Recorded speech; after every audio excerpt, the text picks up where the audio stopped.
Hi hello all welcome back to my channel Deepu updates. ಈ ಒಂದು ವಿಡಿಯೋದಲ್ಲಿ ಕಂಪ್ಲೀಟಾಗಿ ಹೇಗೆ ನನ್ನ ಕೆಸೆಟ್ ಡಾಕ್ಯುಮೆಂಟ್ ವೆರಿಫಿಕೇಷನ್ ಏನು ಕೆಸೆಟ್ 2025 ಎಕ್ಸಾಮ್ ನಡೀತಲ್ವ, ಈ ಒಂದು ಡಾಕ್ಯುಮೆಂಟ್ ಪ್ರೋಸೆಸ್ ಹೇಗಾಯಿತು, ಹೇಗೆ ನನ್ನ ಕೆಸೆಟ್ ಡಾಕ್ಯುಮೆಂಟ್ ವೆರಿಫಿಕೇಷನ್ ಮುಗೀತು ಈಸಿಯಾಗಿ, ಸೊ ಯಾವುದೇ ರೀತಿಯಾದಂಥ ತೊಂದರೆ ಇಲ್ಲದೆ ಅನ್ನೋ ಒಂದು ಕಂಪ್ಲೀಟ್ ಇನ್ಫಾರ್ಮೇಷನ್ನ ನಾನು ಒಂದು ಈ ವಿಡಿಯೋದಲ್ಲಿ ಕೊಡ್ತೀನಿ. ಯಾರೆಲ್ಲ ಕೆಸೆಟ್ ಡಾಕ್ಯುಮೆಂಟ್ ವೆರಿಫಿಕೇಷನ್ಗೆ ನೀವು ಹೋಗ್ತಾ ಇದ್ದೀರಾ ಅಥವಾ ನಿಮ್ಮ ಫ್ರೆಂಡ್ಸ್ ಅಥವಾ ಕೊಲೀಗ್ಸ್ ಯಾರು ಹೋಗ್ತಿದ್ದೀರಾ ಅವ್ರಿಗೆ ಇದೊಂದು ಯೂಸ್ಫುಲ್ ಆಗುತ್ತೆ ಅಂತಲೇ ಹೇಳ್ಬೋದು. ಸೊ ನೀವು ಕೆಸೆಟ್ ಡಾಕ್ಯುಮೆಂಟ್ ವೆರಿಫಿಕೇಷನ್ ಹೋಗೋದಕ್ಕೂ ಮುಂಚೆ ನೀವು ಫಸ್ಟು ನೀವು PG ಕಂಪ್ಲೀಟ್ ಆಗಿರೋರಿಗೆ ಮಾತ್ರ ಈ ಒಂದು ಪ್ರೋಸೆಸ್ ಅಪ್ಲೈ ಆಗುತ್ತೆ. ಇನ್ ಕೇಸ್ ನೀವು PG ಕಂಪ್ಲೀಟ್ ಆಗಿಲ್ಲ ಅಂತಂದರೂ ಅವರು ಮತ್ತೆ ಡಾಕ್ಯುಮೆಂಟ್ ವೆರಿಫಿಕೇಷನ್ನ ಮಾಡ್ತಾರೆ ಅಂತೆ. ಸೊ ಆವಾಗ ನೀವು ಏನು ಮಾಡ್ಬೋದು, ನಿಮ್ಮ ಒಂದು PG ಕಂಪ್ಲೀಟ್ ಆದಮೇಲೆ ಡಾಕ್ಯುಮೆಂಟ್ ವೆರಿಫಿಕೇಷನ್ನ ಮಾಡಿಸಬಹುದು. ಈ ಒಂದು ಅಪ್ಡೇಟ್ನ ನೀವು KA ವೆಬ್ಸೈಟಲ್ಲಿ ಚೆಕ್ ಮಾಡ್ತಾನೆ ಇರಿ ಫ್ರೀಕ್ವೆಂಟಾಗಿ, ನಿಮಗೆ ಗೊತ್ತಾಗುತ್ತೆ ಸೊ ಯಾವಾಗ ಅವರು ನೆಕ್ಸ್ಟ್ ಡಾಕ್ಯುಮೆಂಟ್ ವೆರಿಫಿಕೇಷನ್ ಮಾಡ್ತಾರೆ ಅಂತ. ಅದಕ್ಕೂ ಮುಂಚೆ ನೀವು ಡಾಕ್ಯುಮೆಂಟ್ ವೆರಿಫಿಕೇಷನ್ ಹೋಗೋದಕ್ಕೂ ಮುಂಚೆ ಏನೆಲ್ಲ ಪ್ರೋಸೆಸ್ ಇದೆ ಅಂತ ನೋಡೋಣ ಬನ್ನಿ. ಫಸ್ಟ್ ನೀವೊಂದು ಡಾಕ್ಯುಮೆಂಟ್ ವೆರಿಫಿಕೇಷನ್ಗೆ ಹೋಗ್ತಾ ಇದ್ದೀರಾ ಅಂದರೆ ಈಗ ಆಲ್ರೆಡಿ ನಿಮಗೆ ಸ್ಲಾಟ್ಸ್ ಬಿಟ್ಟಿದ್ದಾರೆ. ಏನು ನೋಡ್ತಿದ್ದೀರಲ್ವ, ಇದೇ ವಿಡಿಯೋದಲ್ಲಿ ಸ್ಲಾಟ್ಸ್ ಬಿಟ್ಟಿದ್ದಾರೆ. 20 ಆಲ್ರೆಡಿ ಯಾವುದ್ಯಾವುದಾಗಿದೆ ಅಂದರೆ ಯಾವುದೆಲ್ಲ ಸಬ್ಜೆಕ್ಟ್ ಆಗಿದೆ ಅಂದರೆ ಕನ್ನಡ ಮತ್ತು ಮ್ಯಾನೇಜ್ಮೆಂಟ್ ಇತ್ತು. ಸೊ ನೆಕ್ಸ್ಟು 1/12/2025 ಏನಿದೆ ಕಾಮರ್ಸು, ಮಾರ್ನಿಂಗು ಕಾಮರ್ಸ್ ಇದೆ ಮತ್ತು ಇನ್ನೂ ಒಂದು ಬ್ಯಾಚ್ ಏನಾಗಿದೆ ಕಾಮರ್ಸು ಸ್ಪ್ಲಿಟ್ ಆಗಿದೆ. ಇಲ್ಲಿ ಕಾಮರ್ಸು 1 to 600 ಅಂತ ಇದೆ. ಸೊ ನೀವು ಕಾಮರ್ಸಲ್ಲಿ ನೀವು ಕ್ವಾಲಿಫೈ ಆಗಿರ್ತೀರ, ಬಟ್ ನೀವೇನು ಮಾಡ್ತೀರಾ ಅಂತಂದರೆ ಈಗ ಲೇಟ್ ಆಗುತ್ತೆ ಅಂತನೋ ಅಥವಾ ಬೇಗ ಹೋಗ್ಬೇಕಂತನೋ ಈಗ ಫಾರ್ ಎಕ್ಸಾಂಪಲ್ 601ಇಂದ 1393 ಅಂತ ಇದೆಯಲ್ವಾ, ಈ ಮಧ್ಯದಲ್ಲಿ ಏನಾದರೂ ನೀವು ಕ್ಯಾಟಗರಿಯಲ್ಲಿ ಈ ಒಂದು ಸ್ಲಾಟಲ್ಲಿ ಅಥವಾ ನಿಮ್ಮ ಒಂದು ರೋಲ್ ನಂಬರಲ್ಲಿ ಸೀರಿಯಲ್ ನಂಬರಲ್ಲಿ ಬಂದ್ರಿ ಅಂದರೆ ನೀವು ಮಾರ್ನಿಂಗ್ ಹೋದರೆ ಅವರು ಅಲೋ ಮಾಡೋದಿಲ್ಲ. ಅವ್ರು ಹೇಳ್ತಾರೆ ನೀವು ಹೋಗೋದಕ್ಕೂ ಮುಂಚೆ ನಿಮ್ಮ ಒಂದು ಸ್ಲಾಟ್ ನಂಬರ್ ಹೇಳಬೇಕಾಗುತ್ತೆ. ಅದಕ್ಕೆ ನೀವು ಆದಷ್ಟು ನಿಮ್ಮ ಸ್ಲಾಟ್ ಯಾವಾಗಿದೆ ಆವಾಗ ಮಾತ್ರ ಹೋಗೋದಕ್ಕೆ ಟ್ರೈ ಮಾಡಿ. ಅರ್ಧ ಗಂಟೆ ಅಥವಾ 1 ಅವರ್ ಮುಂಚಿತವಾಗಿ ಹೋದರೆ ಸಾಕು. ಯಾಕಂತಂದರೆ ಮಲ್ಲೇಶ್ವರಮಲ್ಲಿ ತುಂಬ ಟ್ರಾಫಿಕ್ ಇದೆ, ತುಂಬ ದೂರದಿಂದ ಬರ್ತಿದ್ದೀರಾ ಅಂದರೆ ಬೇಗನೆ ಹೋಗೋದಕ್ಕೆ ಟ್ರೈ ಮಾಡಿ. ಇಲ್ಲ ಅಂದರೆ ಸೊ ಅಲ್ಲೇ ಹತ್ತಿರದಲ್ಲೇ ಇದ್ದೀರಾ ಅಂದರೆ ಒಂದು ಅರ್ಧ ಗಂಟೆ 1 ಅವರ್ ಮುಂಚೆ ಹೋದರೆ ಯಾವುದೇ ರೀತಿಯಾದಂಥ ಪ್ರಾಬ್ಲಮ್ ಇಲ್ಲ. ಇದು ಫಸ್ಟು. ನೆಕ್ಸ್ಟು ಯಾವುದೆಲ್ಲ ಡಾಕ್ಯುಮೆಂಟ್ ವೆರಿಫಿಕೇಷನ್ಗೆ ತೊಗೊಂಡೋಗ್ಬೇಕು, ಇದಕ್ಕಂತೂ ತುಂಬಾ ಕನ್ಫ್ಯೂಷನ್ ಇದೆ. ಸೊ ಇದು ಸಿಂಪಲ್ಲು, ಇಲ್ಲೇನು ಮೆನ್ಷನ್ ಮಾಡಿದ್ದಾರೆ ನೋಡಿ ಅಷ್ಟು ತೊಗೊಂಡೋದ್ರೆ ಸಾಕು. ನೀವು ಬೇರೆ ಯಾವುದೇ ಡಾಕ್ಯುಮೆಂಟ್ಸ್ ತೊಗೊಂಡೋಗುವಂಥ ಅವಶ್ಯಕತೆ ಇಲ್ಲ. ಪರೀಕ್ಷೆ ಪ್ರವೇಶ ಪತ್ರ ಅಂದರೆ ಹಾಲ್ ಟಿಕೆಟ್ನ ನೀವು ತೊಗೊಂಡೋಗ್ಬೇಕು. ಜಾರಿಯಲ್ಲಿರುವ ಆಧಾರ್ ಕಾರ್ಡ್ನ ತೊಗೊಂಡೋಗ್ಬೇಕು. ಸ್ನಾತಕೋತ್ತರ ಪದವಿಯ ಎಲ್ಲ ವರ್ಷಗಳ ಅಥವಾ ಸೆಮಿಸ್ಟರ್ಗಳ ಅಂಕಪಟ್ಟಿ ಮತ್ತು ಪಾಸಿಂಗ್ ಸರ್ಟಿಫಿಕೇಟ್ ಪತ್ರ ಅಂದರೆ ಕಾನ್ವಕೇಷನ್ ಸರ್ಟಿಫಿಕೇಟ್. ಇನ್ ಕೇಸ್ ನಿಮಗೆ ಕಾನ್ವಕೇಷನ್ ಸರ್ಟಿಫಿಕೇಟ್ ಸಿಕ್ಕಿಲ್ಲ ಅಂತಂದರೆ ನೀವೇನು ಮಾಡ್ಬೋದು, PDCನ ತೊಗೊಂಡೋಗ್ಬೋದು. ಪ್ರಾವಿಷನಲ್ ಡಿಗ್ರಿ ಸರ್ಟಿಫಿಕೇಟ್ನ ನೀವು ತೊಗೊಂಡೋಗ್ಬಹುದು. ಇಲ್ಲಿ 4 ನೀವು 4 ಸೆಮಿಸ್ಟರು ಮಾರ್ಕ್ಸ್ ಕಾರ್ಡ್ಸ್ನ ತೊಗೊಂಡೋಗ್ಬೇಕು. ಮತ್ತು ಏನು ಮಾಡಬೇಕು, ಕಾನ್ವಕೇಷನ್ನ ಕಂಪಲ್ಸರಿ ತೊಗೊಂಡೋಗ್ಬೇಕು. ಇನ್ ಕೇಸ್ ಕಾನ್ವಕೇಷನ್ ಇಲ್ಲ ಅಂತಂದರೆ ನೀವೇನು ಮಾಡ್ಬೋದು, PDCನ ತೊಗೊಂಡೋಗ್ಬೋದು. ಇನ್ ಕೇಸ್ ನಿಮ್ಮದು PhD ಆಗಿದ್ದರೆ ನೀವೇನು ಮಾಡ್ಬೋದು, ಅದನ್ನು ತೊಗೊಂಡೋಗ್ಬೋದು. ಇಲ್ಲಿ ನಂದು PhD ಆಗಿದ್ದಿಲ್ಲ, ಸೊ ಅದಕ್ಕೆ ನಾನು ಏನು ಮಾಡಿದೆ, PhD ಇಲ್ಲ. ಸೊ ಈ ಒಂದು 3 ಪ್ಲಸ್ ಇಲ್ಲೇನು ತೊಗೊಂಡೋಗಿದ್ದೀನಿ ಕಾನ್ವಕೇಷನ್, ಇಷ್ಟನ್ನು ಮಾತ್ರ ತೊಗೊಂಡೋಗ್ಬೇಕು.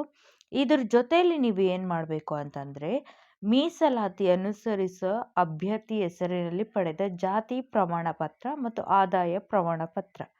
ಇಲ್ಲಿ ನೀವೇನಾದರೂ ಕ್ಯಾಟಗರಿಯಲ್ಲಿ ಇವಾಗ 2A 2B 3A 3B ಈ ರೀತಿಯಾದಂತಹ ಕ್ಯಾಟಗರಿಯಲ್ಲಿ ಬಂದಿರ್ತೀರಾ ಅಂತಂದರೆ ನೀವೇನು ಮಾಡಬೇಕಾಗತ್ತೆ, ಕ್ಯಾಸ್ಟು ಮತ್ತು ಇನ್ಕಮ್ ಸರ್ಟಿಫಿಕೇಟ್ನ ಕಂಪಲ್ಸರಿ ತೊಗೊಂಡೋಗ್ಬೇಕು. ನೀವು ಇನ್ ಕೇಸ್ ಎಕ್ಸ್ಪೈರಿ ಆಗಿದೆ ಅಂದರೆ ಅದನ್ನು ತೊಗೊಂಡೋಗಿ, ಹೊಸದಾಗಿ ಅಪ್ಲೈ ಮಾಡಿದ್ದೀರಾ ಅಂದರೆ ಅದನ್ನು ತೊಗೊಂಡು ಹೋಗಿ, ಎರಡನ್ನೂ ಒಂದೊಂದು ಜೆರಾಕ್ಸ್ ತೊಗೊಂಡೋಗ್ಬೇಕಾಗತ್ತೆ. ಸೊ ಇನ್ನು ಈ ವಿಚಾರಕ್ಕೆ ಬಂದರೆ ಪರಿಶಿಷ್ಟ ಜಾತಿ ಅಭ್ಯರ್ಥಿಗಳು ಅವ್ರಿಗೆ ಆದಂತಹ ಒಂದಷ್ಟು ಇನ್ಸ್ಟ್ರಕ್ಷನ್ನ ಈಗ ಆಲ್ರೆಡಿ KA ಕಡೆಯಿಂದ ಸಿಕ್ಕಿರುವಂಥ ಇನ್ಸ್ಟ್ರಕ್ಷನ್ನ ಅವರು ಫಾಲೋ ಮಾಡಬೇಕಾಗತ್ತೆ. ಇದು ಇಷ್ಟೇ ನೀವು ತೊಗೊಂಡೋಗ್ಬೇಕಾಗಿರೋದು. ಮತ್ತು PH ಅವ್ರಿಗೆ ಬೇರೆ ಆದಂಥ ರೂಲ್ಸ್ ಆ್ಯಂಡ್ ರೆಗ್ಯುಲೇಷನ್ ಅವ್ರಿಗೂ ಸಹ ಒಂದು PDF ಮೆನ್ಷನ್ ಮಾಡಿದ್ದಾರೆ. ಅದು ವಿವರವಾಗಿ ಬೇಕು ಅಂತಂದರೆ ಕಮೆಂಟ್ ಸೆಕ್ಷನಲ್ಲಿ ಕಮೆಂಟ್ ಮಾಡಿ ಹೇಳ್ತೀನಿ. ಬಟ್ ಈಗ ನಾರ್ಮಲಾಗಿ ಎಲ್ಲರಿಗೂ ಹೇಗೆ ಪ್ರೊಸೀಜರ್, ಇವಾಗ ನನಗೆ ಯಾವ ರೀತಿಯಾದಂಥ ಡಾಕ್ಯುಮೆಂಟ್ ವೆರಿಫಿಕೇಷನ್ ಆಯಿತು, ಅದನ್ನು ನಾನು ಹೇಳ್ತಾ ಇದ್ದೀನಿ.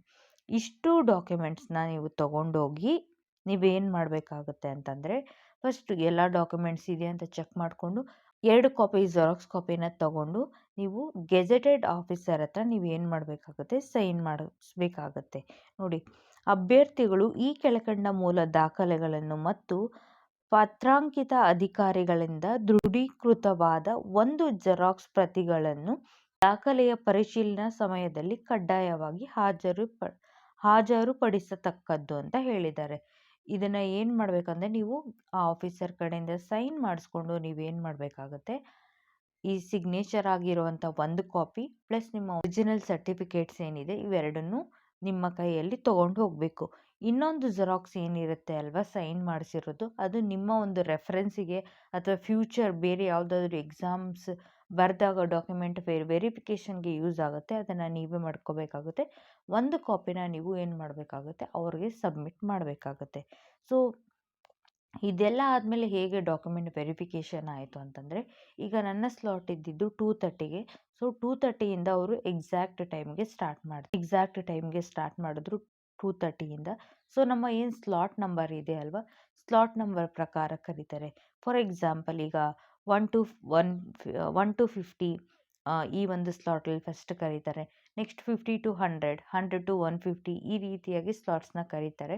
ಫಸ್ಟು ನೀವು ಒಳಗಡೆ ಎಂಟರ್ ಆಗ್ತೀರ, ಗೇಟ್ ಹೊರಗಡೆನೇ ಇರಬೇಕಾಗತ್ತೆ. ನೀವು ನಿಮ್ಮ ಒಂದು ಸ್ಲಾಟ್ನ ಕರೆಯೋವರೆಗೂ, ಸ್ಲಾಟ್ ಕರೆದಾಗ ಮಾತ್ರ ನಿಮ್ಮ ಒಂದು ಸ್ಲಾಟ್ ನಂಬರ್ ಏನಿದೆ ಅವರು ಮಾತ್ರ ಹೋಗಬೇಕಾಗತ್ತೆ. ನೆಕ್ಸ್ಟ್ ಏನು ಪ್ರೋಸೆಸ್ ಇರುತ್ತೆ ಅಂತ ಅಂದರೆ, ನೆಕ್ಸ್ಟು ಅಲ್ಲಿ ಕೂರೋದಕ್ಕೆಲ್ಲ ವ್ಯವಸ್ಥೆ ಮಾಡಿರ್ತಾರೆ. ಸೊ ಇನ್ ಕೇಸ್ ಒಳಗಡೆ ಅಂದರೆ ಏನು ಡಾಕ್ಯುಮೆಂಟ್ ವೆರಿಫಿಕೇಷನ್ ನಡೆಯುತ್ತಲ್ವ, ಇನ್ಸೈಡಲ್ಲಿ ಏನಾದರೂ ತುಂಬ ಜನ ಇದ್ದರೆ ಇಲ್ಲಿ ಒಂದು 2 to 5 ಮಿನಿಟ್ಸ್ ವೆಯ್ಟ್ ಮಾಡಬೇಕಾಗುತ್ತೆ, ಮತ್ತು ಹಾಗೆ ಒಳಗಡೆ ಕಳಿಸ್ತಾರೆ. ಸೊ ಅಲ್ಲಿ ಸ್ಲಾಟ್ ನಂಬರ್ಸ್ ಅಂತ ಹಾಕಿರ್ತಾರೆ. ನಿಮ್ಮ ಸಬ್ಜೆಕ್ಟ್ ಯಾವುದಿದೆ ಆ ಸಬ್ಜೆಕ್ಟಲ್ಲಿ ಆ ಸ್ಲಾಟಲ್ಲಿ ಹೋಗಿ ಕುತ್ಕೊಳ್ಬೇಕಾಗತ್ತೆ ಚೇರು. ಒಬ್ಬರಾದ್ಮೇಲೆ ಒಬ್ಬರು ಏನಾಗುತ್ತೆ, ವೆರಿಫಿಕೇಷನ್ ಒಬ್ಬರಾದ್ಮೇಲೆ ಒಬ್ಬರದು ಆಸ್ಪಿರೆಂಟ್ಸ್ದು ವೆರಿಫಿಕೇಷನ್ ನಡೆಯುತ್ತೆ. ಸೊ ನಿಮ್ಮ ಸಬ್ಜೆಕ್ಟ್ ಸ್ಲಾಟಲ್ಲೇ ಕೂರಬೇಕಾಗತ್ತೆ. ಮತ್ತು ಇವಾಗ ಇನ್ ಕೇಸ್ ಇದೇ ಸ್ಲಾಟಲ್ಲೇ ಕೂರಬೇಕಾ, ಸಬ್ಜೆಕ್ಟ್ ಯಾವುದಿದೆ ಅದೇ ಸ್ಲಾಟಲ್ಲೇ ಕೂರಬೇಕು. ಇನ್ ಕೇಸ್ ಬೇರೆ ಸ್ಲಾಟಲ್ಲಿ ಇದೇ ಸಬ್ಜೆಕ್ಟ್ ಆಗಿ ಕಡಿಮೆ ಜನ ಇದ್ದರೂ ಅಲ್ಲೂ ಸಹ ನೀವು ಕೂತ್ಕೋಬೋದು. ಕಂಪಲ್ಸರಿ ಇದೇ ಒಂದೇ ಸ್ಲಾಟಲ್ಲಿ ಕೂರಬೇಕಂತ ಏನಿಲ್ಲ. ಇನ್ ಕೇಸ್ ವೇಕೆನ್ಸಿ ಅಲ್ಲಿ ಜಾಗ ಇತ್ತು ಅಂದರೆ ಅಲ್ಲೂ ಕೂರ್ಬೋದು, ಅದೇ ಸಬ್ಜೆಕ್ಟ್ ಮಾತ್ರ ಸೇಮ್ ಆಗಿರುತ್ತೆ. ಪ್ರತಿಯೊಂದು ಕಡೆನೂ ಇನ್ಸ್ಟ್ರಕ್ಷನ್ ಅಂತೂ ಕೊಡ್ತಾನೆ ಇರ್ತಾರೆ. ನಿಮ್ಗೆ ಯಾವುದೇ ರೀತಿಯಾದಂತಹ ಡೌಟ್ ಬರಲಿ, ನಿಮ್ಗೆ ಏನೇ ಕ್ವೆರೀಸ್ ಇದ್ರೂ ಎನ್ಕ್ವೈರಿಗಂತಲೇ ಸಪ್ರೇಟ್ ಸೆಕ್ಷನ್ ಇರುತ್ತೆ. ಸೊ ನೀವು ಯಾವುದೇ ನರ್ವಸ್ ಆಗುವಂಥದ್ದೇನು ಇರೋದಿಲ್ಲ. ತುಂಬ ಸುಲಭವಾಗಿ ಈಸಿಯಾಗಿ ನಿಮ್ಮ ಎಷ್ಟೇ ಕ್ವೆಶನ್ಸ್ ಕೇಳಿದ್ರು ಅವ್ರು ಆನ್ಸರ್ ಸಹ ಮಾಡ್ತಾರೆ. ಇದನ್ನು ವರಿ ಮಾಡ್ಕೋಬೇಡಿ. ನೆಕ್ಸ್ಟು ವೆರಿಫಿಕೇಷನ್ನಲ್ಲಿ ಏನು ನೀವು ಸಬ್ಮಿಟ್ ಮಾಡಬೇಕಂದ್ರೆ, ಫಸ್ಟು ನಿಮ್ಮ ಒಂದು ಎಲ್ಲ ಜೆರಾಕ್ಸ್ ಕಾಪಿನ ಕೊಡ್ತೀರಾ. ನೆಕ್ಸ್ಟು ನಿಮ್ಮ ಒರಿಜಿನಲ್ ಕಾಪೀಸ್ ಏನೇನು ಇರುತ್ತೆ ಅದನ್ನು ಕೊಡ್ತೀರಾ. ಅಲ್ಲಿ ನಿಮ್ಮ ಒಂದು ಕ್ಯಾಟಗರಿಯಲ್ಲಿ ಏನಾದರೂ ನೀವು ಕ್ವಾಲಿಫೈ ಆಗಿದ್ದರೆ ಆ ಒಂದು ಕ್ಯಾಟಗರಿನ ಎಂಟರ್ ಮಾಡ್ಕೋತಾ ಇರ್ತಾರೆ. ಆಗ ನೀವು ಕೇಳಿಸ್ಕೊಳ್ಳಿ ಯಾವ ಒಂದು ಕ್ಯಾಟಗರಿಯಲ್ಲಿ, ಮತ್ತು ನಿಮ್ಮ ಒಂದು ಪಾಸಿಂಗ್ ಏನು ಪಾಸ್ ಆಗಿರ್ತೀರಲ್ವ, ಈಗ PG 2024 ಅಥವಾ 2025 ಅದನ್ನು ಎಂಟರ್ ಮಾಡ್ಕೋತಾರೆ, ಅದನ್ನು ಕೇಳಿಸ್ಕೋಬೇಕಾಗತ್ತೆ. ಅದನ್ನು ಇನ್ ಕೇಸ್ ಅವ್ರು ಏನಾದರೂ ಮಿಸ್ಟೇಕ್ ಮಾಡಿದ್ರೆ ನೋಡ್ಕೋಬೇಕಾಗತ್ತೆ. ನೆಕ್ಸ್ಟ್ ಇನ್ನೇನು ಕೇಳ್ತಾರೆ ಅಂದರೆ, ನಿಮ್ಮ ಒಂದು CGPA ನೀವೇನು ಮಾರ್ಕ್ಸ್ ಸ್ಕೋರ್ ಮಾಡಿರ್ತೀರಲ್ವ ಅದನ್ನು ಒಂದಷ್ಟು ಇನ್ಫಾರ್ಮೇಷನ್ ಡೀಟೇಲ್ಸ್ನ ಎಂಟರ್ ಮಾಡ್ಕೋತಾರೆ. ಹಾಗೆ ನಿಮ್ಮ ರಿಜಿಸ್ಟರ್ ನಂಬರ್ ಏನಿರುತ್ತೆ ಅಲ್ವಾ PGಯಲ್ಲಿ, ಆ ಒಂದು ರಿಜಿಸ್ಟರ್ ನಂಬರ್ನ ಎಂಟ್ರಿ ಮಾಡ್ಕೋತಾರೆ. ಇದೇನಾದರೂ ಮಿಸ್ಟೇಕ್ ಆಗುತ್ತಾ ಅಂತ ನೀವು ಒಂದು ಸತಿ ನೋಡ್ಕೋಬೇಕಾಗುತ್ತೆ ಅಷ್ಟೇ. ಇದೆಲ್ಲ ಏನು ಮಾಡ್ತಾರೆ ಅಂದರೆ ಚೆಕ್ ಮಾಡ್ತಾರೆ. ಸೊ ನಿಮ್ಮ ಒಂದು ಮಾರ್ಕ್ಸ್ ಕಾರ್ಡು, ನಿಮ್ಮ ಯಾವ ಒಂದು ಕ್ಯಾಟಗರಿ ಆ್ಯಂಡ್ ನಿಮ್ಮ ಬೇರೆ ಕಾನ್ವೊಕೇಷನ್ ಸರ್ಟಿಫಿಕೇಟ್ ಇಷ್ಟನ್ನು ವೆರಿಫೈ ಮಾಡಿ ನಿಮಗೆ ಒಂದು ಸ್ಲಿಪ್ ಕೊಡ್ತಾರೆ. ಆ ಸ್ಲಿಪ್ನ ತೊಗೊಂಡು ಪಕ್ಕದಲ್ಲೇ ಒಂದು ಕೌಂಟರ್ ಇರುತ್ತೆ, ಅಲ್ಲಿ ನೀವೇನು ಮಾಡಬೇಕಾಗುತ್ತೆ, ನಿಮ್ಮ ಒಂದು ಡೀಟೇಲ್ಸ್ನ ಫಿಲ್ ಮಾಡಬೇಕಾಗುತ್ತೆ. ಈಗ ಹಾಲ್ ಟಿಕೆಟ್ ನಂಬರು, ನಿಮ್ಮ ನೇಮು, ನಿಮ್ಮ ಫೋನ್ ನಂಬರು, ನಿಮ್ಮ ಸೈನು ಇಷ್ಟನ್ನು ಎಂಟರ್ ಮಾಡಿ ನಿಮಗೆ ಸರ್ಟಿಫಿಕೇಟ್ ಕೊಡ್ತಾರೆ. ಇಸ್ಕೊಂಡು ಬರಬೇಕಾದ್ರೆ ಸ್ವೀಟು ಕೊಡ್ತಾರೆ, ತೊಗೊಂಡು ನೀವು ಆಚೆ ಬರ್ಬೋದು. ತುಂಬ ಸುಲಭವಾಗಿ ಈಸಿಯಾಗಿ ನಿಮ್ಮ ಒಂದು ಡಾಕ್ಯುಮೆಂಟ್ ವೆರಿಫಿಕೇಷನ್ ಮುಗಿಯುತ್ತೆ. ಇಷ್ಟೇ ಆಗೋದು, ಯಾವುದೇ ರೀತಿಯಾದಂಥ ಪ್ಯಾನಿಕ್ ಆಗುವಂಥ ಅವಶ್ಯಕತೆ ಇಲ್ಲ. ಯಾವ ಒಂದು ಡಾಕ್ಯುಮೆಂಟ್ ಬೇಕು, ಇದನ್ನು ತೊಗೊಂಡೋಗ್ಬೇಕು, ಅದನ್ನು ತೊಗೊಂಡೋಗ್ಬೇಕು ಇಲ್ಲ. ಸೊ ನಿಮಗೇನಿರುತ್ತೆ, ನಿಮ್ಮ ಒಂದು ಕ್ಯಾಟಗರಿಗೆ ಏನು ಒಂದು ಸಂಬಂಧಪಡುತ್ತೆ ಅದು ಮಾತ್ರ ಡಾಕ್ಯುಮೆಂಟ್ಸ್ನ ನೀವು ತೊಗೊಂಡೋದ್ರೆ ಸಾಕು. ಬೇರೆ ಯಾವುದು ಎಕ್ಸ್ಟ್ರಾ ಈಗ ಅಪ್ಲಿಕೇಶನ್ ಬೇಕಾ, ಅಪ್ಲಿಕೇಶನ್ ಪ್ರಿಂಟೌಟ್ ಬೇಕಾ, ಬೇಕಾಗಿಲ್ಲ. ನೀವು ಆಲ್ರೆಡಿ ತೊಗೊಂಡಿದ್ದೀರಾ ಅಂದರೆ ತೊಗೊಂಡೋಗಿ. ಮೇನ್ ಬೇಕಾಗಿರೋದು ನಿಮ್ಮ ಹಾಲ್ ಟಿಕೆಟ್ ಅಷ್ಟೇ. ಇಷ್ಟೇ ಸುಲಭವಾಗಿ ಇದೇ ರೀತಿಯಾಗಿ ಡಾಕ್ಯುಮೆಂಟ್ ವೆರಿಫಿಕೇಷನ್ ನಡೆಯುತ್ತೆ ಮತ್ತು ನಡೀತು ಕೂಡ. ಯಾಕಂದರೆ ನಾನು ಡಾಕ್ಯುಮೆಂಟ್ ವೆರಿಫಿಕೇಷನ್ ಇದೇ ವರ್ಷ ಮಾಡಿಸಿರೋದ್ರಿಂದ ಎಲ್ಲರಿಗೂ ತುಂಬ ಜನಕ್ಕೆ ಡೌಟ್ ಇರುತ್ತೆ. ಸೊ ಹೇಗೆ ನಡೀತು, ಭಯ ಪಟ್ಕೊಂಡಿರ್ತಾರೆ, ತುಂಬ ದೂರದಿಂದ ಬಂದಿರ್ತಾರೆ. ಅವ್ರಿಗೆಲ್ಲ ಒಂದು ಯೂಸ್ಫುಲ್ ಆಗಲಿ ಅಂತ ಈ ವಿಡಿಯೋ ಮಾಡಿದೆ.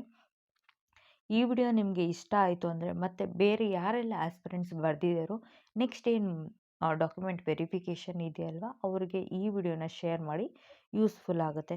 ಹಾಗೆ ಕೆಲವೊಂದು ಟ್ರಾನ್ಸ್ಪೋರ್ಟೇಷನ್ ವಿಚಾರಕ್ಕೆ ಬಂತಂದರೆ ಹೇಗೆ ಬಸ್ ಫೆಸಿಲಿಟಿ ಹೇಗೆ, ಮೆಟ್ರೋದಲ್ಲಿ ಹೋಗೋದು ಹೇಗೆ ಅಂತ ಅಂದರೆ ಬೆಂಗಳೂರಲ್ಲಿ ಇರೋರಿಗೆ ತುಂಬ ಗೊತ್ತಿರುತ್ತೆ. ಬೇರೆ ಕಡೆಯಿಂದ ಬರೋರಿಗೆ ಏನು ಇನ್ಫಾರ್ಮೇಷನ್ ಅಂತಂದರೆ, ನೀವು ಡೈರೆಕ್ಟಾಗಿ ಮೆಜೆಸ್ಟಿಕ್ಕಿಂದ ಬರ್ತೀರಾ ಅಂತಂದರೆ ಮಲ್ಲೇಶ್ವರಂ 18th ಕ್ರಾಸ್ ಅಂತ ಹೇಳಿದ್ರೆ KA ಬೋರ್ಡ್ ಪಕ್ಕದಲ್ಲೇ ಬಸ್ ಸ್ಟಾಪ್ ಇದೆ. ಸೊ ನೀವು ಅಲ್ಲಿ ಇಳ್ಕೊಬೋದು.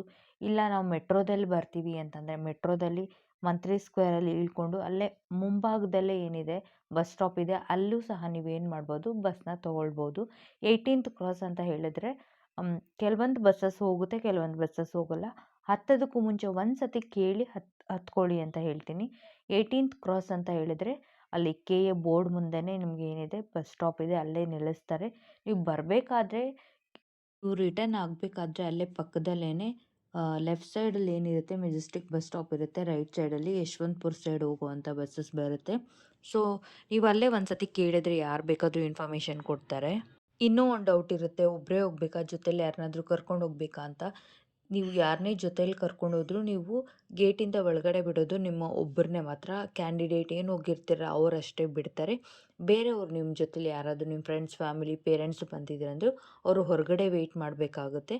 ಆದಷ್ಟು ನೀವು ಒಬ್ಬರೇ ಹೋಗೋದಕ್ಕಾದರೆ ಒಬ್ಬರೇ ಹೋಗಿ, ಇಲ್ಲ ಅಂತಂದರೆ ನಿಮಗೆ ಗೊತ್ತಾಗಲ್ಲ ಅಂತಂದರೆ ಯಾರನ್ನಾದರೂ ನೀವು ಜೊತೆಗೆ ಕರ್ಕೊಂಡು ಹೋಗ್ಬೋದು. ಬಟ್ ಒಳಗಡೆ ಬಿಡೋದು ಮಾತ್ರ ನಮ್ಮ ಹತ್ರ. ಸೊ ಮೊಬೈಲು ಅಷ್ಟೇ ನೀವು ಕ್ಯಾರಿ ಮಾಡ್ಬೋದು. ಸೊ ಮೊಬೈಲು ಬಿಡೋದ್ರಿಂದ ಪ್ರಾಬ್ಲಮ್ ಏನಿರೋದಿಲ್ಲ. ಲೈಕ್ ನೀವು ಹೊರಗಡೆ ಯಾರು ವೆಯ್ಟ್ ಮಾಡ್ತಾಯಿದ್ದಾರೋ ಅವ್ರಿಗೆ ಕಾಲ್ ಮಾಡಿ ನೀವು ಕಾಂಟ್ಯಾಕ್ಟ್ ಮಾಡಿಕೊಂಡು. ಇದಾಗಿತ್ತು ಈ ಒಂದು ಕಂಪ್ಲೀಟ್ ಇನ್ಫಾರ್ಮೇಷನ್.